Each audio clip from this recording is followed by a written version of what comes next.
Oi pessoal, tudo bem? Eu quero agradecer aqui publicamente ao trabalho que o André Moré vem executando. De verdade assim, vem transformando profundamente todas as palestras, todos os conteúdos, tudo que está sendo feito. E o mais interessante, o mapa cabalístico. Em particular, esse trabalho foi muito, mas muito transformador na minha vida, porque me deu uma clareza dos pontos, dos obstáculos, até situações que surgem, né, na nossa vida que a gente não sabe, às vezes, o motivo, o porquê. Então, assim, foi muito, muito importante, tá? E eu recomendo, inclusive, para você que quer ter uma clareza maior das situações, de perceber quais são as influências, não como algo determinístico, mas como uma fonte de informações relevantes para você transformar, ter atenção, observar e retificar aquilo que precisa ser retificado, né? Então, eu agradeço de coração a você, André, todo o seu trabalho, tudo que vem sendo feito, todos os vídeos e principalmente esse mapa que para mim está sendo um deleite para a alma. É algo que, assim, tem detalhes, coisas que são desgostosas, digamos assim, né? Às vezes a sombra não quer olhar para aquilo, mas é muito bom porque a clareza e a luz traz a transformação que a gente precisa para o momento que a gente está vivendo e muitas vezes antecipa coisas que a gente pode se guarnecer, pode se prevenir. É isso aí. Agradeço mais uma vez. Shalom a todos. Um abraço. Diz aqui no Terrilim 32, vamos perceber aqui, essa construção é uma construção do rei Davi. Ele diz o seguinte, não vamos ler ele todo, tá bom? Depois, se você quiser, você leia com muita atenção. Preste atenção aqui, olha. Ele começa aqui no 3. Ele diz o seguinte,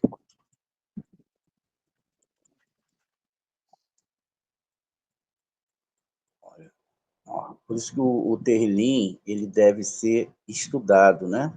Muitas vezes a gente lê muito rápido, ele deve ser estudado, mas Davi botou toda a fórmula, né, dentro do próprio Terrilim, né? Diz aqui, ó, enquanto eu não dissesse nada, não é? E veja aqui a palavra ó, reshit, tá vendo? Rashit, ó, ki ha rashit balu atsimi bechagati ko rayon. Enquanto eu não disse nada, meus membros se desgastaram com meu rugido angustiado durante todo o dia. Quais são os membros? Os membros do corpo espiritual. Lembra? A gente tem Keter, a gente tem Gálgata, Enai, não é? Até chegar na boca aqui, que é no nosso mundo, onde a gente vai expressar para Shem nossas rezas. E aí ele diz assim, ó, Ki, Omar, Vilaila, Tarrevede, Olei, Yaderra, Nerrafar, Lechadi, Berharevoni. E aí ele tem uma palavra aqui muito forte, ó, Kait, Selá. De dia e de noite, a tua mão pesava sobre mim. Meu vigor diminuiu, como na seca do verão, e aí ele usa a palavra Selá, que também a gente sabe que é rocha. Então, veja, se eu não confesso, se eu não reconheço os meus erros, a mão de quem vai pesar sobre a gente? De Hashem. Aí diz aqui, ó, Hatati, odiar, vai oni, lo, kiseti, amereta. Ode, arelai, pechai. Ladonai, viatá, nishatá, aon. Toti, tati, perdão, sei lá. Então reconheci o meu pecado a ti, né? Então reconheci meu pecado a ti, então confessei, então eu sei que o erro foi meu, não escondi a minha culpa. Às vezes a gente esconde a culpa das pessoas, mas não tem medo de esconder a nossa culpa de Hashem, tolice, não é? Existe até um Midrashim sobre isso. Resolvi e confessei as minhas transgressões a Hashem, tá vendo? E tu perdoaste a culpa do meu pecado, sei lá. E aí, depois que ele não manteve a boca fechada, né? E aí diz, Auzot e Tefilau Kou Hassid, Eleira Leet, Mitzihak Lechetef Maim Rabim, Elai Velo e Gaô. Portanto, que todo fiel ore a ti, ao descobrir o seu pecado, para que as águas intempestuosas e impetuosa não o alcancem. Então, a reza Hashem é de todo o coração, de toda a alma, para que essas forças de recepção, essas forças que afastam a gente do eterno, não nos alcance. E aí você vai poder dizer, Hashem, você é meu abrigo, tu me preservas na angústia, tá vendo? Porque a angústia vai ser um momento que a pessoa pode passar. Você me cerca com gritos de alegria, de libertação. Então, quando você tiver naquela angústia, aquela tristeza que não te pegar, cante, né? Vai cantar hinos, hinos que eu digo são terlins, canções, elevação ao nome de Hashem, confessar Ele, declare o seu amor, abra o seu coração, não tenha vergonha, né? A gente não pode ter vergonha. O que a gente tem que ter vergonha, como eu disse, como está no Midrashim, é que a gente quer esconder das pessoas. É lógico que você não tem que abrir a sua vida para ninguém, não é?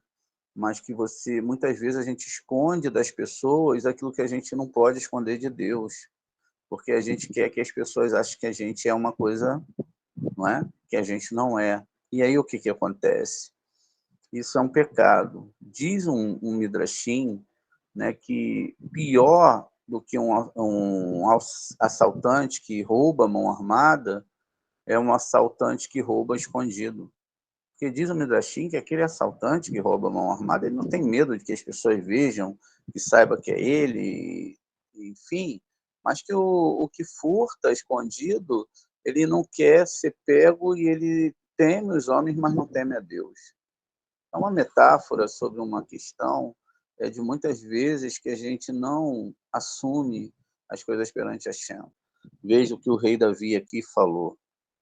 Olha, o rei Davi, ele tinha pecado e ele falou, enquanto eu mantive, não é, os meus lábios fechados, mas aí a gente também tem que entender, ele está falando, olha, enquanto eu não comecei a consertar as coisas aqui em Malhut, né, enquanto eu não disse nada, enquanto eu não falei nada, enquanto eu não comecei a fazer o conserto da Sefirot, não comecei a andar em doação, enquanto eu não avancei para entender que o amor é a coisa mais importante, então vai continuar doendo, por dentro e por fora.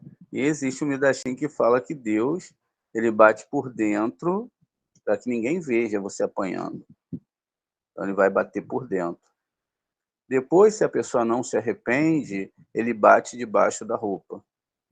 Então pode ser que vai surgir algum problema interno, não é? Ou, perdão, debaixo da sua roupa, como ele fez com Moshe. Moshe bota a sua mão dentro do seu casaco, agora tira, e a mão estava branca. Ele falou, e Moshe viu, então, os tipos de pancadas que a justiça divina pode dar. E ele falou, Moshe, bota de novo dentro da roupa, e ele tirou, a mão dele estava curada, Hashem cura, então Hashem é libertador, Hashem é que faz tudo. O rei Davi fala, Davi Meller fala, Hashem, tu pesou a sua mão sobre mim, e eu já não conseguia nem levantar da minha cama. Então, né, nesse momento que a gente entra com Hashem, e fala, Hashem, tenha misericórdia de mim, usa da tua misericórdia. Por favor, me ensina a seguir a tua Torá. Me ensina a estudar essa Torá. Por favor, Hashem, eu sou muito pequeno diante de ti. Eu não sei nada diante de ti, e nem ouso querer saber. É tu que é o todo bom, é tu que é o todo poderoso, é o Senhor que é, e eu nada sou. Me ensine a andar no teu caminho. Me tire dos caminhos das idolatrias reveladas e não reveladas.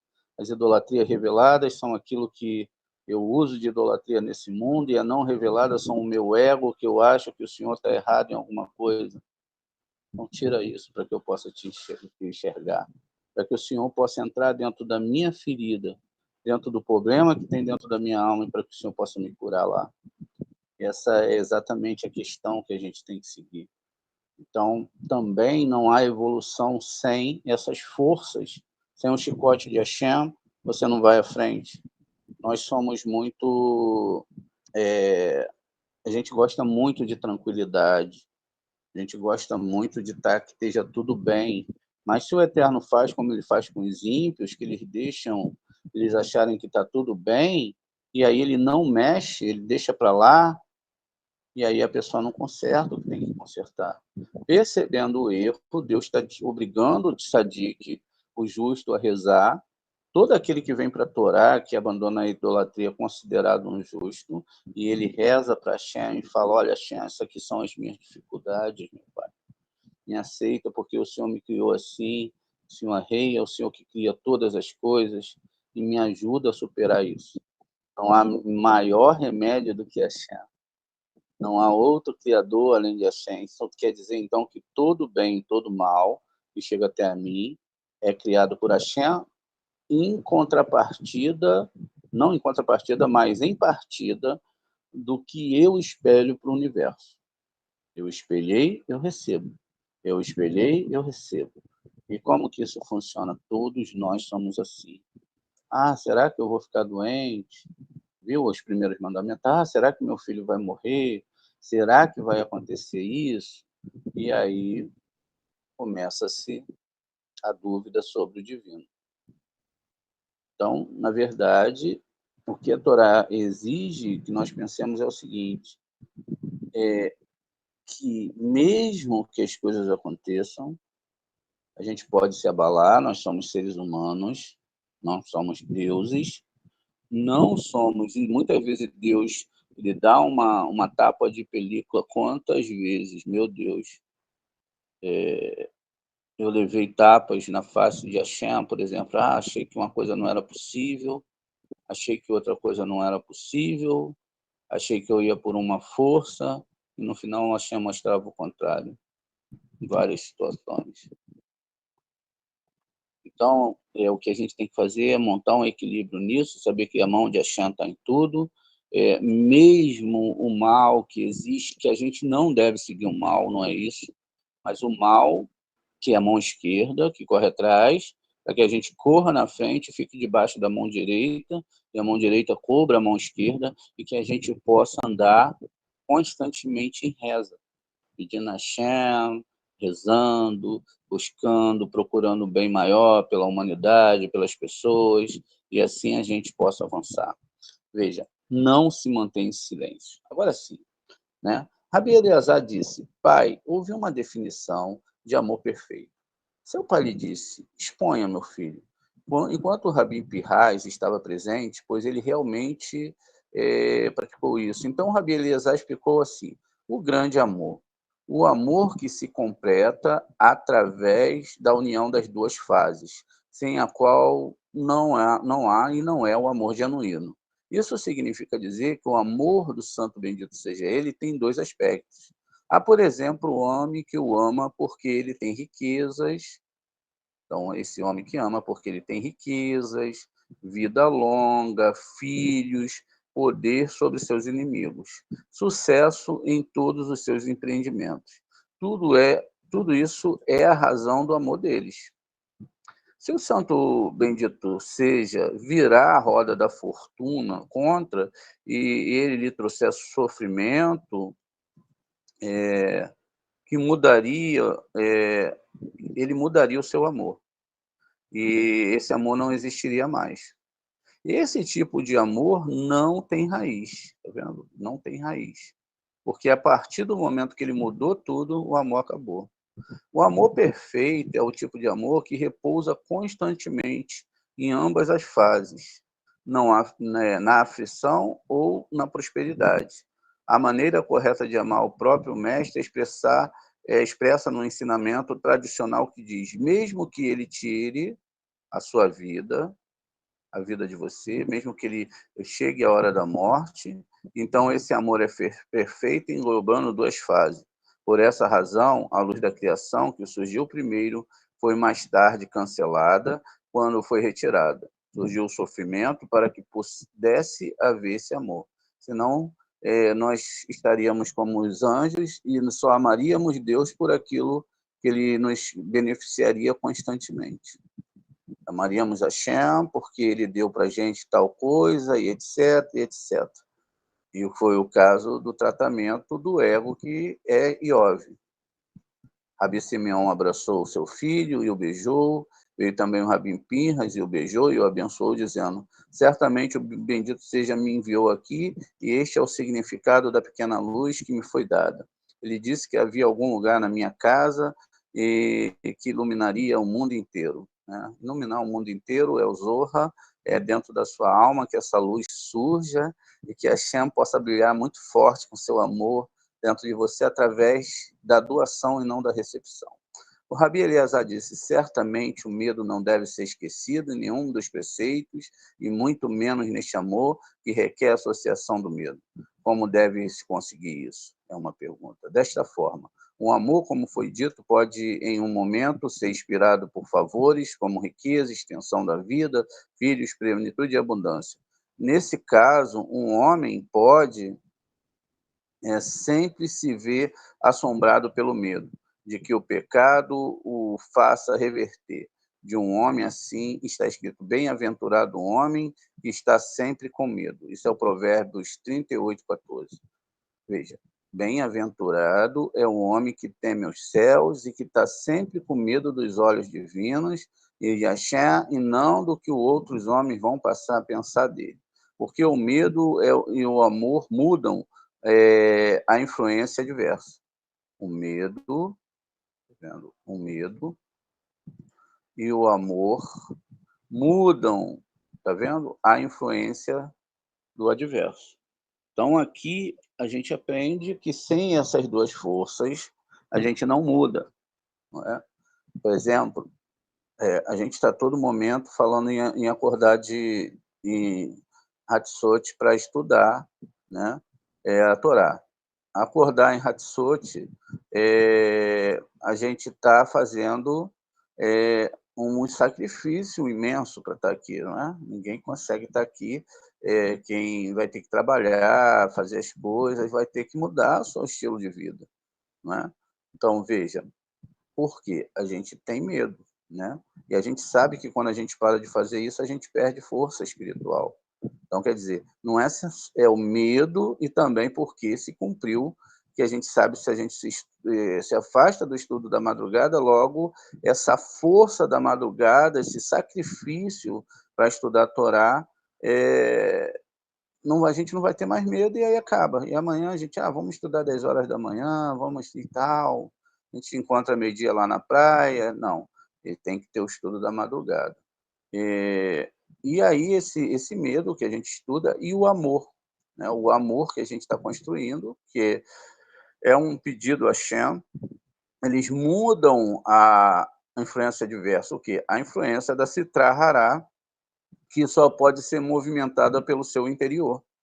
Então, essa Sitra Hará, isso que está dentro de você, vai mudar, porque você está se apegando a Hashem.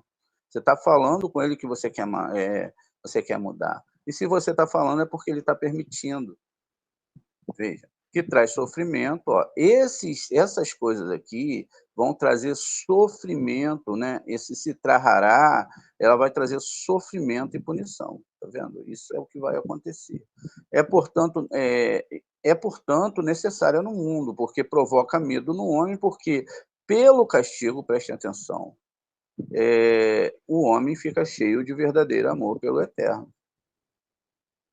Ele fica cheio de verdadeiro amor por Deus, porque ele sabe que sem ele, ele não vai escapar desse castigo.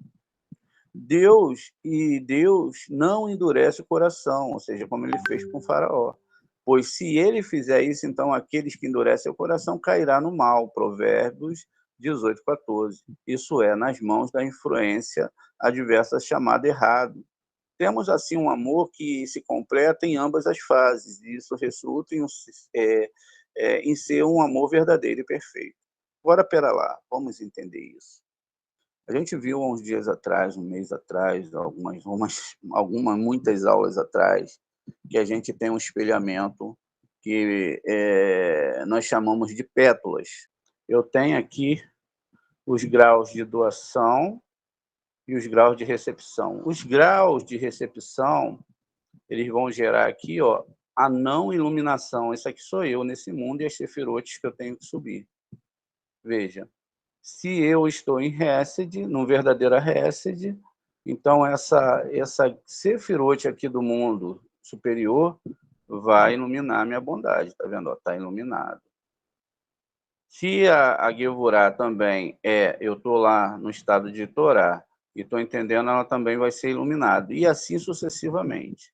Se eu não espelho para cima, não é? Eu não espelho para cima as questões das letras hebraicas, até fazer a travessia do Mar Vermelho. O que é a travessia do Mar Vermelho? Eu chego lá no final do universo, onde não tem mais nada, só Hashem. E Hashem, que já mandou energia de lá, volta aqui para mim, chega para ele, e aqui eu não estou mais em recepção, eu não estou mais na falta de amor, eu não estou mais, sabe, almejando coisas negativas para a minha vida. Não quero esses prazeres, eu quero sentir a Shem, eu quero viver a Torá, eu quero viver esse amor. Então, aí muda a situação. Por quê? Eu estou da mesma forma a intenção do Eterno. Então, esse é o amor verdadeiro, tá vendo? Quando a gente deseja esse amor. Você imagina, né, uma pessoa que ama outra pessoa, então ela fica insistindo, não é? Olha, eu preciso de você. Olha, você é a minha vida. Olha, poxa vida, não é? E como isso vai se medir? Vai medir na intensidade, não é? De um amor verdadeiro e perfeito, porque não tem nada melhor do que beber água com sede, não é? Comer com fome e correr com medo. A gente faz tudo muito verdadeiramente. Quando a gente tem essa ideia, então, que a gente sai daquele nível, olha, Deus não é assim, é bonzinho, e quando a gente lê assim, olha, Deus não aceita suborno pelo pecado, então a gente não erra. Uma vez que o pecado é cometido, ele pode gerar na vida um golem que vai ser para o resto da vida, como está lá na Tamareira de Débora. Você pode gerar um problema para a sua vida, que isso vai destruir a sua vida para o resto da vida, e aí você vai ter que ser muito forte para consertar aquela sefirote que você escangalhou. Porque você não está conseguindo espelhar.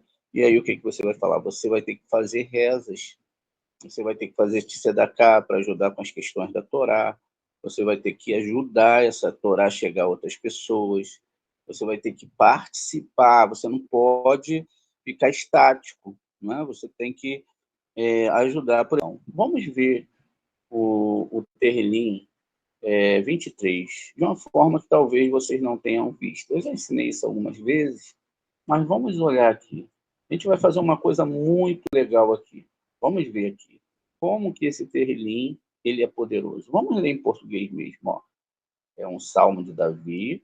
Só que a gente vai fazer o seguinte. A gente vai ler os versículos ímpares e depois a gente vai ler os versículos pares. Vamos lá. Um salmo de Davi. Aqui está. Mismole Davi Adonai Roi Loessar. Ou seja, o Senhor é meu pastor, ele me basta, tá? Não nada me falta. Isso é uma má tradução. Continua. Vamos para o 3 agora. Ele renova a minha vida, me guia por caminhos certos, como convém ao seu nome. Vamos para o 5. Preparaste-me uma mesa à vista dos meus inimigos. Você unge a minha cabeça com óleo, minha bebida é abundante. Viu? Agora vamos ler os pares. Vamos ler os pares. Olha. Ele me fez repousar em pastos verdejantes, ele me leva a um lugar de repouso. Ainda que eu caminho pelo vale da profunda escuridão, não temerei mal algum, porque tu estás comigo, e a tua vara e teu cajado me consolam. E agora, vamos ler aqui o 6. Somente a bondade e o amor constante me perseguirão todos os dias da minha vida, e eu habitarei na casa do Senhor. Na casa de quem? De Adonai. Eu habitarei na casa do Senhor por muitos e longos anos. Então, o desejo de Davi era habitar na casa de Hashem, era fazer de Hashem uma morada, era fazer uma morada na sua casa, na sua alma para Hashem. E ele sabia que para fazer isso ele tinha que corrigir algumas coisas. E é por isso que Davi teve tantas situações complicadas que a gente vai entender mais profundamente. Então, é isso. Vamos fechar os nossos olhos agora.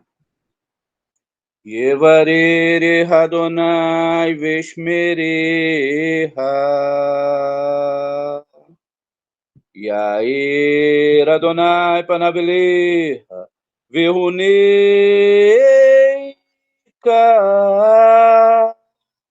E Sara Adonai Panaveleha. Venha sem lerra. Shalom.